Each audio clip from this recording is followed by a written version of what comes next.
Recording now. All right, we are a go. So we are here today with another episode of Blabbermouths 101, as I like to say, Phys Ed for Dummies.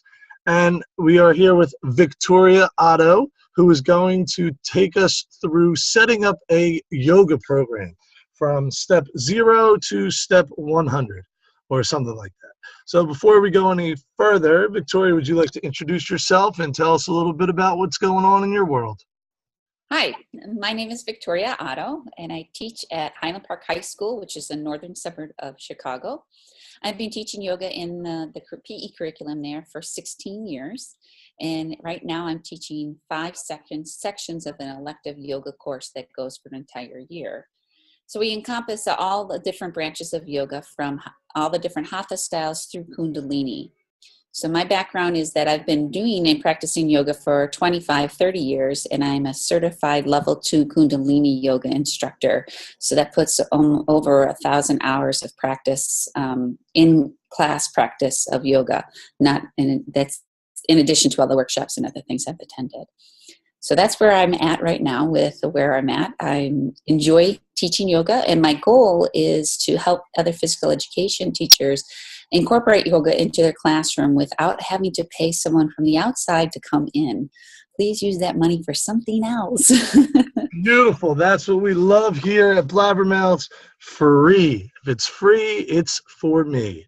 So I think we could safely say you are an expert in the field, which is fantastic. So first, let's go with, why should physical education teachers, health teachers, general ed teachers, whoever watches this, why should they implement yoga into their program? Well, it fits the 5 components of fitness, which is the core for physical education. So you can manipulate the yoga routine to do whatever it is that you want. But given the stress levels that we have right now in our class, we need to bring a connection to the body and mind. We've been really, really good at focusing the body. We're making great leaps across the country in physical education. I hope that continues, and this is part of that movement. But we need to connect the body and mind together. Our kids are, even as teachers, are stressed out, and we're overworked, and we're taking in so much information through our sensory organs that we're really not settled, and we're not relaxed, and not being in the flow of our full potential, wherever that it may be at that moment in time. So making that connection and our awareness to our own physiology, such as our breath and where our posture is and how even our facial expressions look, I think is critical for us to continue communicating and developing, not just as human beings, but also to pull out the best potential in our students. So for me, it is definitely that connection between the body and the mind. Beautiful. And yeah, I agree. I think everyone is stressed out. And I do think we live a little bit below the neck sometimes in phys ed, whereas in the classroom, I think we live above the shoulders, which is not where we want to be in either one. There is a mind-body connection that crosses over everything we do. So and we definitely need, I'm a big advocate for movement, because we don't move enough as human beings, especially in our country. We need to move, and if we're not moving, we're losing. So the neurochemistry is all out there, and this is just another avenue to give your kids, especially some of the kids that don't enjoy this, our standard PE things such as running and jumping, which I absolutely love all those things. But it gives the kids that may not feel that feel a little awkward doing that. It gives them another avenue to be inspired to move. So that's, for me, what it's all about, is to get everybody moving and find something that they like to do that involves movement. Absolutely. And one of the reasons why I'm interviewing you is, after the Voxcast, when we were interviewing you for the Voxcast, you talked about creating a yoga program specifically for phys ed. And you talk about all the 5 components of fitness. Very difficult to get cardiovascular into yoga from the traditional one. Now, you threw out a couple names that I'm somewhat familiar with, only because you enlightened me during the Voxcast about them. So let's talk about your program that you created for physical education teachers. And I think that's the beauty of this. This isn't just a yoga program that we're bringing into phys ed. This is a yoga program created for phys ed. So I think that's mind-blowing if people watching this or listening didn't hear those 5 components of fitness are going to be included. That's groundbreaking. You're not going to catch that in your yoga studio when you go there, your local yoga studio. Mm-hmm. So can you tell us how did you create this, and then a little bit about it, and we'll go over some resources as we go along the way. Well, I kind of stumbled on it by accident. I was just doing what I do and just teaching my yoga. And I started to present at their state convention here in Illinois. So it was back in like 2003, I think was the first time I presented. And I started to develop a little bit of a following. And I wasn't sure if it was because my worksheets, I hand out a PowerPoint with the actual pose, the muscle groups that are involved, the cueing, modifications, so that you could basically take that PowerPoint and use that as a yoga station card in your classroom. So I wasn't sure if it was that or something else. And I think maybe my 3rd year, I had a special education teacher come up to me and he asked, do you have any videos, so that he could walk around with his students and but yet have me there as like an extra teacher in the room. And oddly enough, I did, but it was more for my own classes because I was at that time, the yoga was incorporated into a cross-training course, and this is 2003, before cross-training courses were popular in the physical education thing.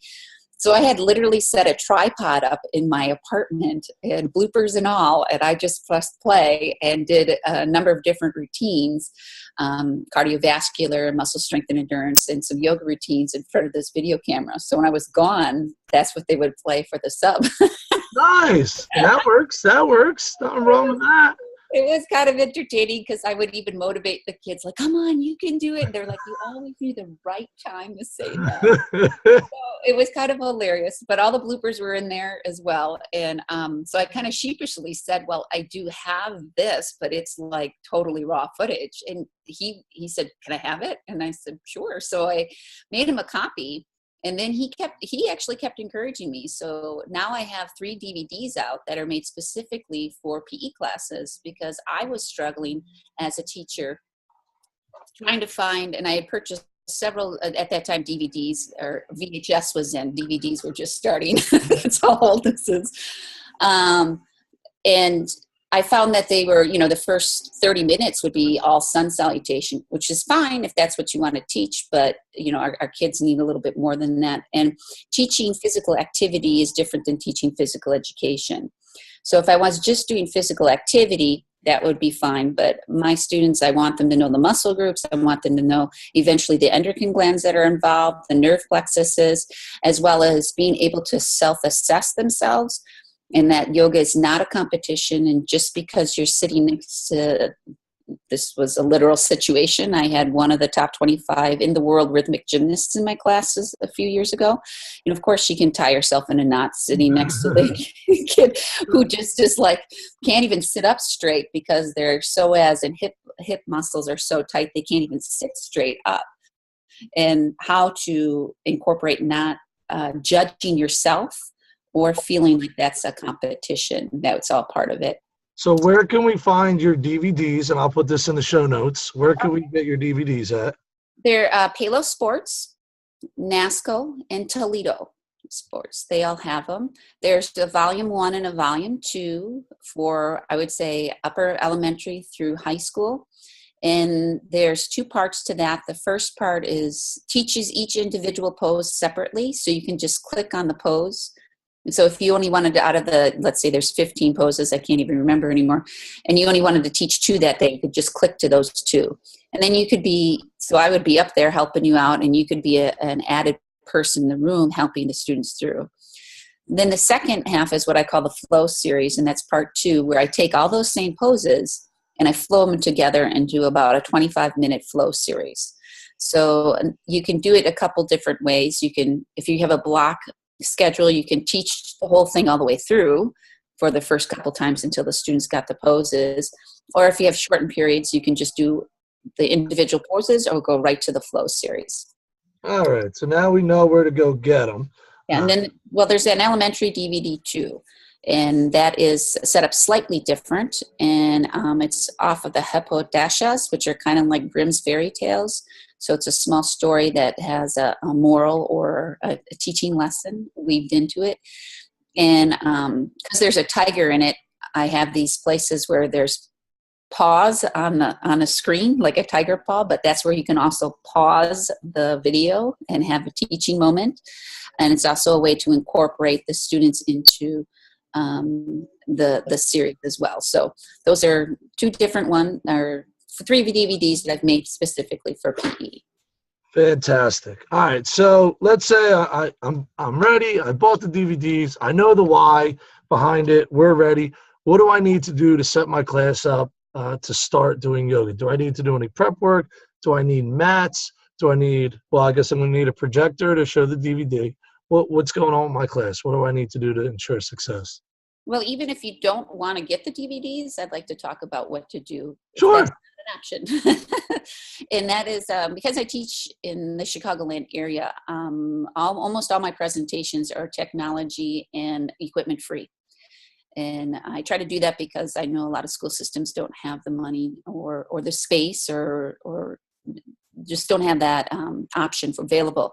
So with the yoga, I would start with the ground, which is the sun salutation. And the sun salutation A can be an entire unit if you want it to be, depending upon how you spin it. It's very similar to a burpee. So if you already know how to do a burpee, take a deep breath in. You're already like halfway there. Nice. So you're good.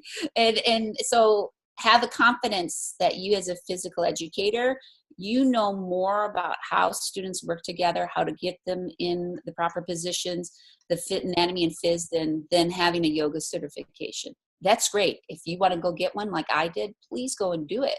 But most of the yoga certifications out there do not give the level of anatomy and phys that you already have because of your degree.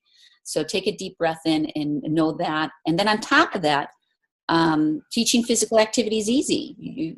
Everybody wants to be there. True, you're right. We do not have that same problem that the classroom teachers have. Right. We have about 90% engagement just based on what we do. So you're absolutely correct there.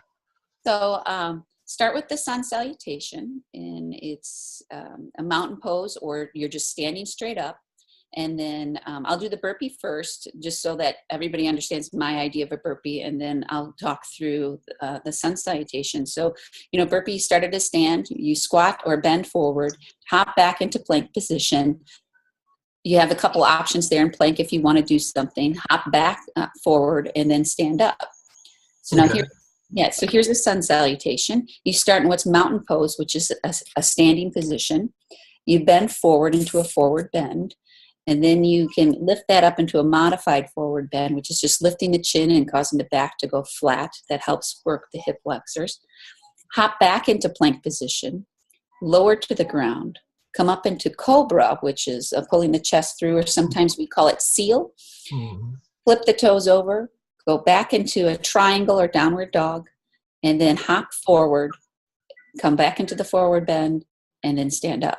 And So how long does that whole sequence take? Well, it depends upon how you want to do it. So if I was beginning, what I would do is I have a PowerPoint that I created a while ago with pictures of this. Sure, we'll add that if you want to give it up. We'll put that in the show notes and everything. That'll be fantastic. And so you can take the pictures, and you can also find pictures off the internet. So the sun salutation is like worldwide, so you're going to find pictures that will fit your classroom. So if you're dealing with elementary, you might want to have more cartoon characters. You can just go into images on Google and you'll find a whole bunch of pictures. And what I would do is first, if I had never done anything like this before, is I would make station cards, and I would start to incorporate them into my intervals or my circuits, depending upon what I was doing. Or if I was doing like basketball drills at the end, and instead of having the kids stand in line, they have a little sequence that they do, and do the poses one off from each other. So mountain, you could actually take it up to tall mountain, where the person stands on their ball mounts and they reach up to the sky as tall as they can. How long can they hold that while they're in their station? Forward bends, they can do a whole bunch of different things out of that. Obviously, plank is pretty easy for most of us in PE, and even downward dog and the hopping back and forth. So make those station cards first. Add one or two into your circuits until you're comfortable with those two. Once you're done with those two, add 3 and 4, then eventually 5 and 6, and moving all the way up to the 11 standard poses. Then you can begin sequencing them together. Maybe you start with the first 1, 2, and 3 and sequence them together. And that could be another station or a warm-up. All right, everybody come together. Take a deep breath in. Exhale, forward bend, hop it back, hold. And then you can start some of your other PE stuff there. Yeah, I like that. I like the idea to warm up, because now we have 5 to 7 minutes. We can kind of dip our toes in, see how it is. And then if we want to continue, we can lengthen it, or we can go to, our regularly scheduled activity. So I feel like that is a nice intro, because now you're not dedicating 45 minutes to the full yoga when the teacher's not comfortable. So I think that is huge in anything.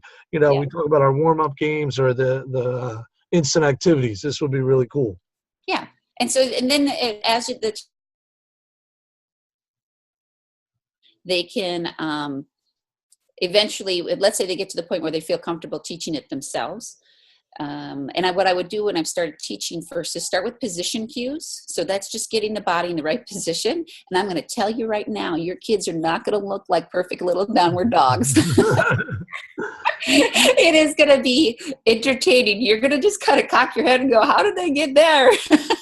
And you just let them be where they're at first, because part of it is developing the body awareness of where they're at. So start with the position cues, like the feet and the hands where they're supposed to be. Only give them 1 to 3 cues. Otherwise it gets overwhelming. And that's a tip for everything we do. No more than 3. That's huge. Yeah. And then once they get comfortable, then you start adding in more of what I would say progressive cues to get them to go further. So, because you're no longer going to have to cue them, their hands and their feet, they're going to have that down. Now you can go further into the position in cueing. And once they got the sun salutation, you can do the sun salutation is a warm-up. And you can get that done once they know what they're doing and you feel comfortable that they all can do it safely, you can do that in 2 minutes. And so you can have them repeat that sun salutation, like it's in an Ashtanga class, which you would do outside of, us adults would do is normally an hour and a half to 2 hours. The first half an hour is 100% sun salutation. So it's doing that over and over and over to build the discipline of the body and the mind together. Now, I'm not saying that we would do that, but that's the core of where that comes from. And then you can stop. What I love about the sun salutation too is you can stop. I love planks. I'm like the queen of creative planks. Nice. You can just have them, all of a sudden the kids are like, okay, we're going through a sun salutation. They're going through all of a sudden stop. And they're like, uh-oh.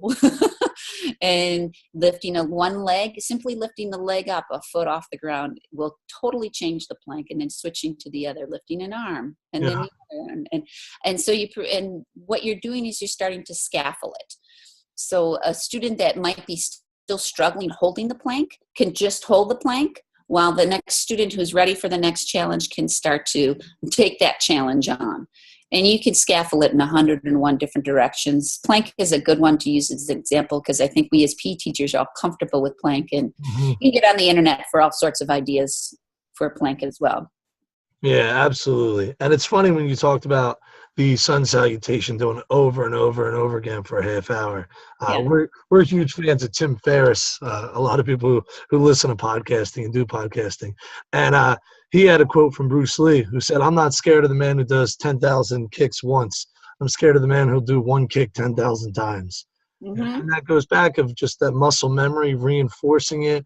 And if the masters who are doing a 2-hour class are doing it for a half hour, then yeah, we could do it. And I mean, even you look at sports, Golden State Warriors, who are fantastic right now, their coach came in and said, we're going back to basics. We're going back to the basics of basketball. And now look at them, destroying records. So I don't think you ever become too good for the basics. Yeah. Well, it's like yoga's a lot like the martial arts, in that all of the poses and sun salutation literally set you up for doing, the really cool poses later on. So right now in my class, we're at semester time, and we just finished intro to inversions, which people are like, what? And yes, I've gotten kids to be successful at inversions. Are they all doing a freestanding handstand? No. I would say maybe 2 per class. Do I have them putting their head, their butt, their glutes above their head and feeling comfortable upside down? Yes, every single kid in my class. Yeah. How do you do that with the supports and stuff? That would be a whole nother lesson. And I Yeah, don't you have expect to have a anyone to teach wall and, your yeah. partners and all that. But That's all right. they can't get to the cool poses until they've mastered enough mastery over the basic poses. So for example, like in a downward dog, the upper body part of the downward dog is the beginning of setting the foundation for a handstand. Because if you think about it, all they need to do is extend their leg up, and now you're in the same position of a handstand. It's just not, freestanding. Does that make sense? Yeah, absolutely. So it's very similar to martial arts in the aspect that there's the mind-body connection, and each pose sets you up for something different down the line. You just might not get to it. Yeah. Man, Mhm. that's with anything. That's with anything. All right, so we don't need equipment. I mean, if we have mats, I'm sure that'd be better than not having Yeah. mats. And most programs, I would imagine, have mats. And if you have the station card set up, now you don't even need technology. If you didn't have the DVDs to play, or you could do the DVDs. We did the sun salutation. We're moving around. Where are we going through from there? We did the sun salutations. What's the next step? Well, then what I've done with my students is have them teach it. And so now you're having the kids learn. So in my class, they have to get in small groups, and they have to teach the sun salutation back to their class. They need to run through it twice. They have to know the name of the poses in order and give one position cue. And that's the first step. And this is kind of a long-term lesson for, they will eventually in third quarter teach the entire class. So this is the first step to get them to, that I know that they know at least the 11 basic poses. And I know that they know the order and the name and how to position them. I also know that they can work in a small group, that they can get up and speak in front of the class. And so they're starting to work on those other skills. Yeah, which is huge, because we don't just teach the physical skills, Right, lines, right. teamwork, cooperation. Now you're putting in public speaking, which Yeah. is like people's number one fear, I believe, it is public speaking in there. That Um, and snakes. right. All right.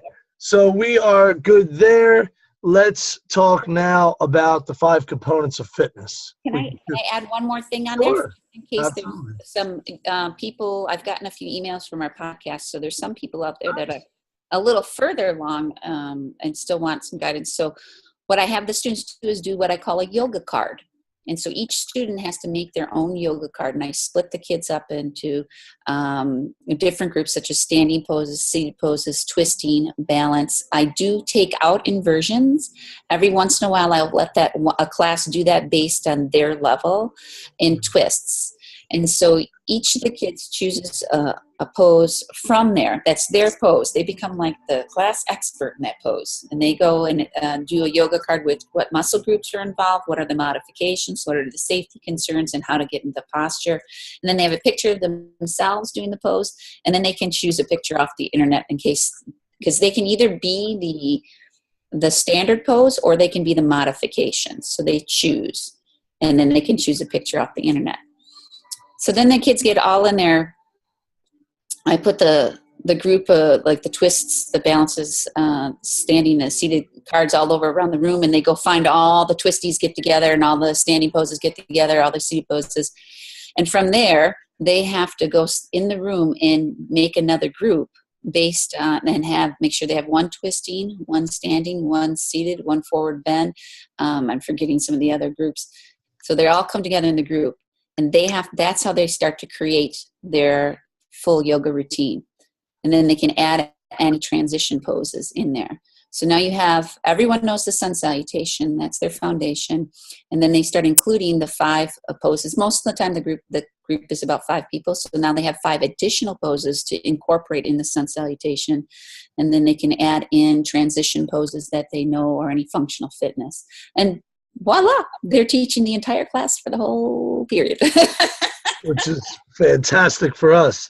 Yes. I did have a question about the skill cues. Mhm. Now, when you have them teach the skill cues, are you having them identify the body parts or where to move, or do you use what's called external skill cues? Whereas we like for galloping, I'll say, all right, your front foot is the squirrel, your back foot's the fox. The fox wants to come up and catch the squirrel, and the squirrel wants to move away from the fox. And there's been a little research into using those, which helps students identify a little more. Or do you just say, make sure your fingers are turned this way, or your foot is turned that way, or whatever it is with the body part? Yeah.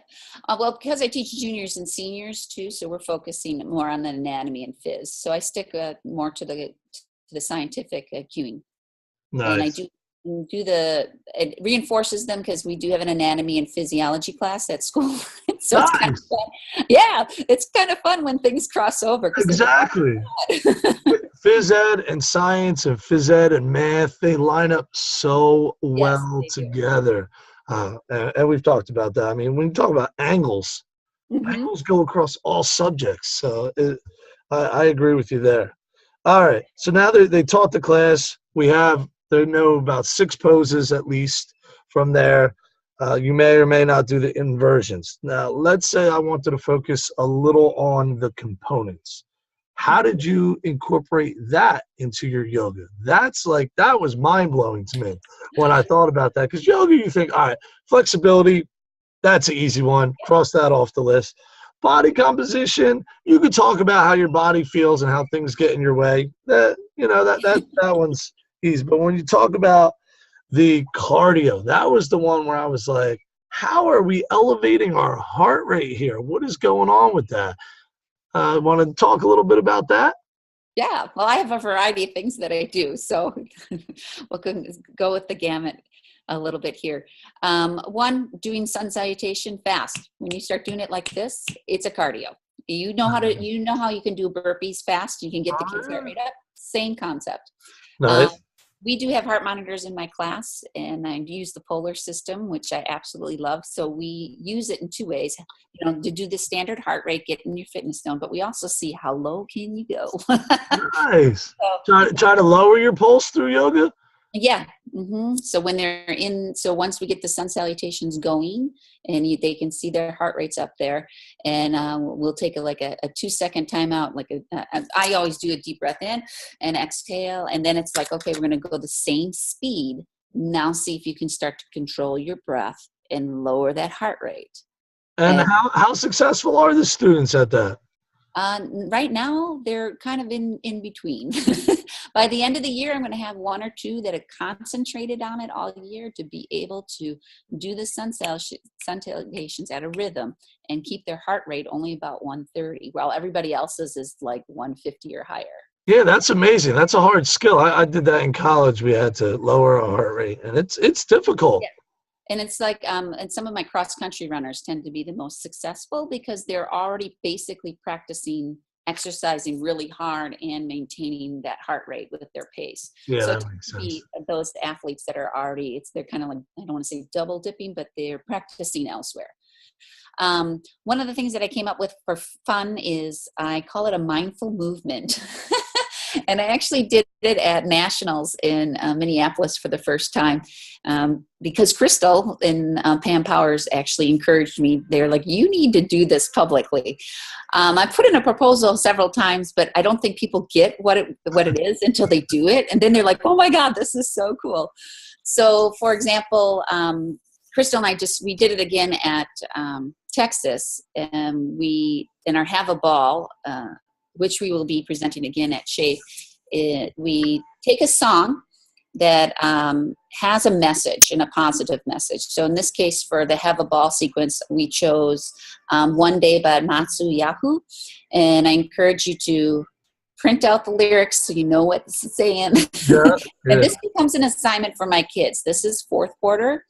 And so by fourth quarter, they've already taught the routine. They're comfortable with things. And now it's kind of like we're having fun. Not that we don't have fun all the time, but we're now applying everything in a more fun way.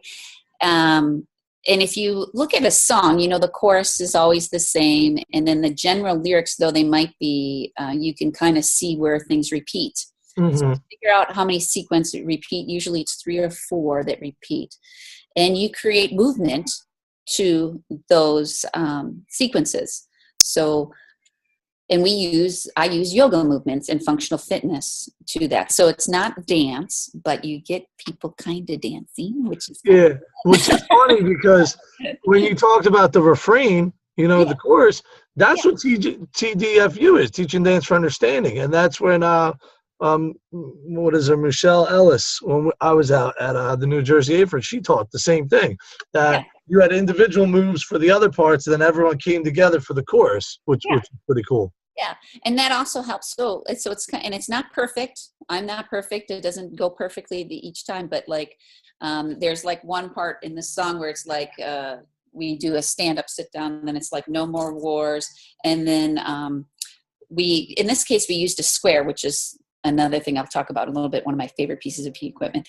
And they push it up, and we're in partners, and the partner would punch 4 times, and then no more wars, and they shake hands, and then it talks about something like child's play. So we go cross, down, clap, clap, which is all, this is an old girls played those clapping games on the playground a lot when we were little.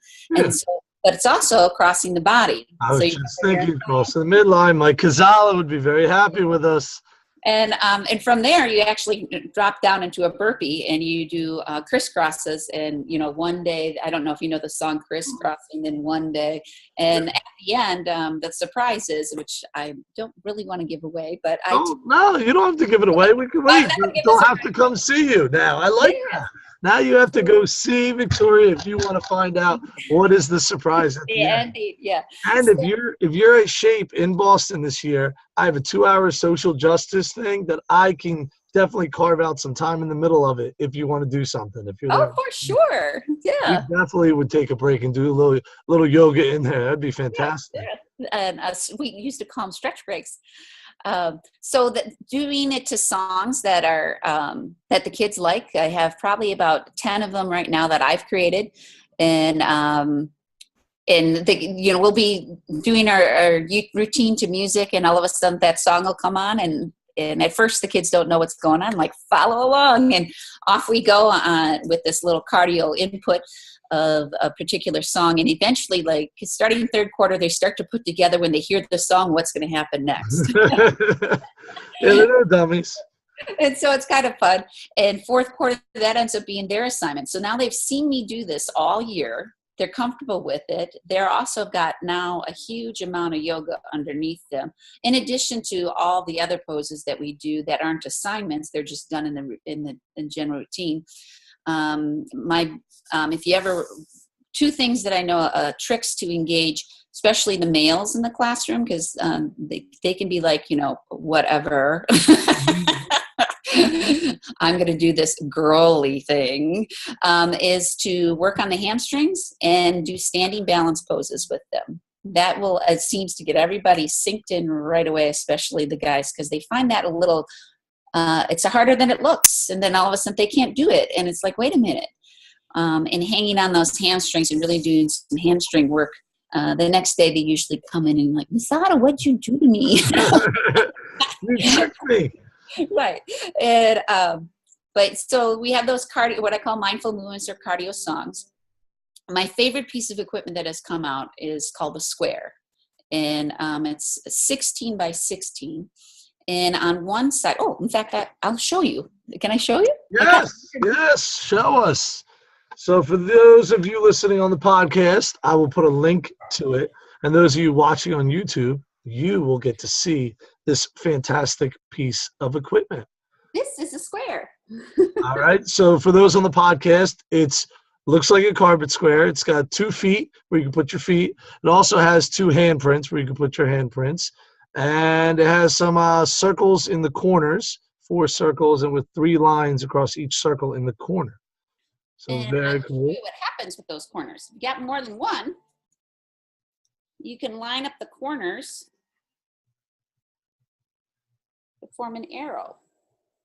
Nice. Yeah. That makes sense. And so it helps with directional stuff as well.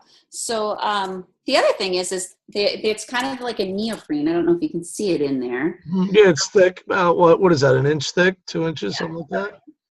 What I call color sides down. So if I take the colors and I put them down on a surface, this works just like a slide board.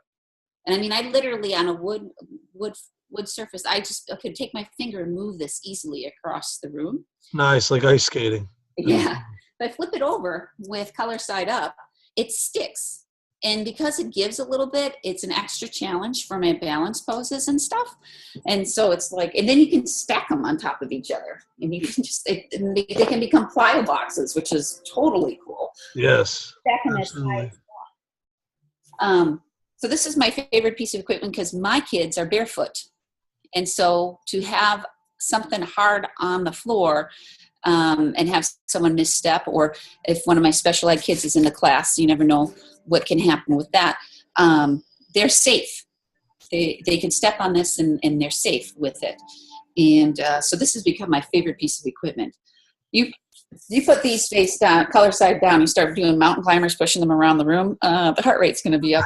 Yeah, I can imagine. That looks cool. I never saw those before. I do have carpet squares that I could use if I needed to, but I like those. I have to put a link to those in there. And Crystal and I are in our have a ball thing. We've incorporated the squares into our thing so people can see how we use them in there.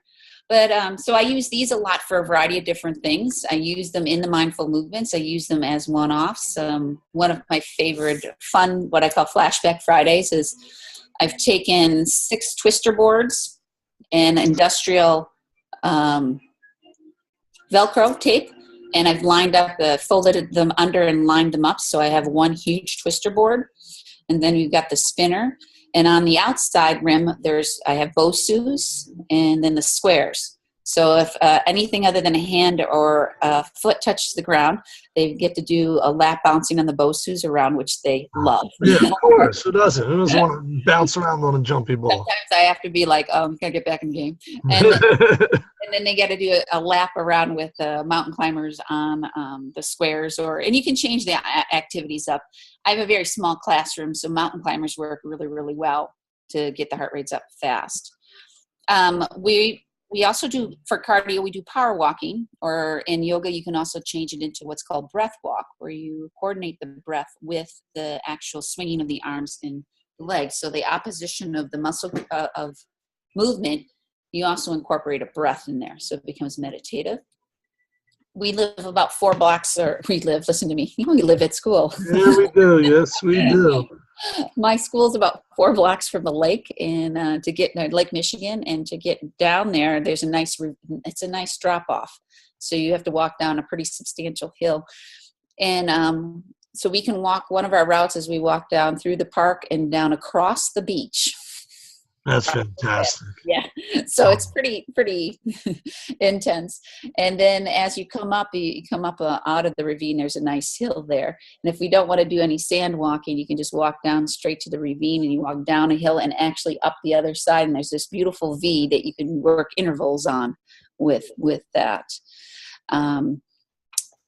We also do what I call creative movement, and combine that with coloring and tuning into the songs that are being played.